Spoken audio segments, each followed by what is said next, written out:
SIRच्या माध्यमातून एक्सरसाइज जी आहे ती महाराष्ट्रात सुरू झाली आहे. मॅपिंग सुरू झालं आहे. जून महिन्यापासून एन्युमरेशन फॉर्म देण्यात येणार आहे. तर आम्ही आज कलेक्टरला काँग्रेस पक्षाच्या माध्यमातून आमचे शहर अध्यक्ष, जिल्हाध्यक्ष, सगळे तालुका अध्यक्ष, सगळे ब्लॉक अध्यक्ष आम्ही भेटलो आणि कलेक्टरना निवेदन दिलं आणि विनंती केली की SIRची प्रक्रिया ही महाराष्ट्रात आणि सोलापुरात ही पारदर्शक झाली पाहिजे.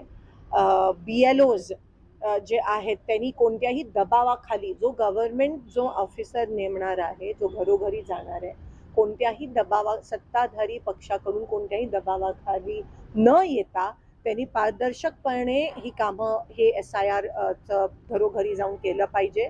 त्यासोबत जी नावं केली जाणार आहेत मुद्दामून, त्याच्यावर आम्ही शंका व्यक्त केली.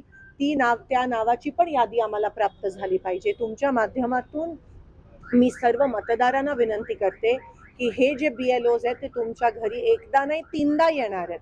पण अशी पण शंका वाटते की जे विरोधी पक्षाचे मतदार आहेत त्यांच्या घरी जाणारच नाहीत. म्हणून मतदारांनी सतर्क राहावं. एन्युमरेशन फॉर्म हा सगळ्यांनी भरायला पाहिजे. जरी तुम्ही आधी मतदान केलं असाल तरीही EF एन्युमरेशन फॉर्म हा सगळ्यांनी भरणं गरजेचं आहे. त्या BLOला सहकार्य करा. जर BLOनी दबाव आणला किंवा तुमचं नाव वगळण्याचा प्रयत्न केला तर लगेच आम्हाला तुम्ही आमच्या संपर्कात येऊ शकता.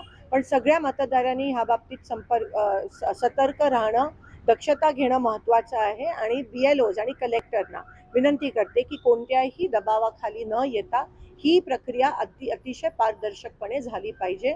आमच्या पण BLAना सोबत घेऊन प्रत्येक ठिकाणी जाणं गरजेचं आहे. घरी जाण्यासाठी नकार देतात अनेक वेळेस. आणि दुसरं जे आहे की मतदार यादीमध्ये 2002च्या यादीमध्ये त्यांची नावं अनेकांची सापडत नाहीत. अनेक तक्रारी त्याच्या बाबतीत आहेत. BLOची नावं जाहीर झाली पाहिजेत आणि मतदार यादी पण BLOची नावं जाहीर झाले, सगळ्यांकडे लिस्ट आहे, पण ती पब्लिकली वृत्तपत्रामध्ये ती जाहीर झाली पाहिजेत. त्यासोबत मतदारांनी पण सतर्क राहणं की कारण का प्रचंड दबाव येणार आहे. प्रचंड ह्या ठिकाणी नावं कट करण्याचा प्रयत्न आणि षडयंत्र हे सत्ताधारी करणार आहेत, जसं आपण बंगाल आणि बिहारमध्ये बघितलं. म्हणून जर मतदार सतर्क राहिला आणि आम्ही पक्षाच्या माध्यमातून पण सतर्क आहोत, पण आम्ही सतत प्रशासनावर पण दबाव निर्माण करणार आहोत. आम्ही प्रशासनाच्या सोबत आहोत. जर सत्ताधारींनी त्यांच्यावर दबाव आणला तर आम्ही तुमच्या सोबत आहोत हे तुम्ही विसरू नये, असं एक आश्वासन कलेक्टरना ह्या ठिकाणी आम्ही देतो. कांद्याचे भाव जे आहेत ते कुठेतरी घसरतात. कांद्याचे भाव घसरतायत, पेट्रोलचे भाव वाढतायत, डिझेल आता पेट्रोल पंपवर बंद करण्यात आलं आहे असं मला आज बरेच शेतकऱ्यांचे फोन आले. काही ठिकाणी त्या ठिकाणी फक्त 500 रुपये 2000 रुपयाचं डिझेल भरण्याची परवानगी देत आहेत.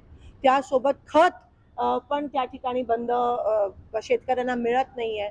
हे सगळं सुरू असताना आम्ही उद्या जन आक्रोश रस्ता रोको मार्केट यार्डामध्ये सगळे शेतकरी, कारण का जसं मी म्हणाली डोक्यावरनं पाणी गेलं आणि आता लोकांमधून तुम्हाला उद्रेक आणि उठाव त्याचं पहिलं पाऊल कॉक्रोच जनता पार्टी होतं, पण आता रस्त्यावर पण लोक उतरल्याशिवाय राहणार. सोलापूरच्या बाजारामधली एक पावती भरली शेतकऱ्याची 300 रुपये त्या शेतकऱ्याला भरावे लागले कांद्याचं. आणि अशी एवढी वाईट परिस्थिती आहे आणि कोणाचंही लक्ष या ठिकाणी नाही आहे. आपल्याला दिसून येतं सत्ताधारी मस्त आहेत आणि शेतकरी त्रस्त आहेत. तुम्ही काँग्रेस जनता पार्टीचा उल्लेख केला. त्यांनी संस्थापकाला जीवे मारण्याच्या धमक्या येत आहेत, त्यांच्या घराला पोलीस अमेरिकेत जाऊन मारण्याच्या पण धमक्या येत आहेत त्यांना.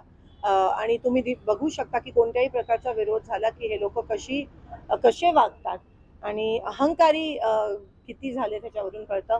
पण काँग्रेस जनता पार्टी ही सुरुवात आहे त्या रेव्होल्युशनची, त्या क्रांतीची. लोकांना व्यासपीठ अशी मिळत नाही म्हणून ते सोशल मीडियाचा आता वापर आणि 21 मिलियन फॉलोअर्स त्या काँग्रेस जनता पार्टीला मिळेल. ही सुरुवात आहे आणि हा उद्रेक तुम्हाला येणाऱ्या दिवसात दिसायला मिळेल, बघायला मिळेल.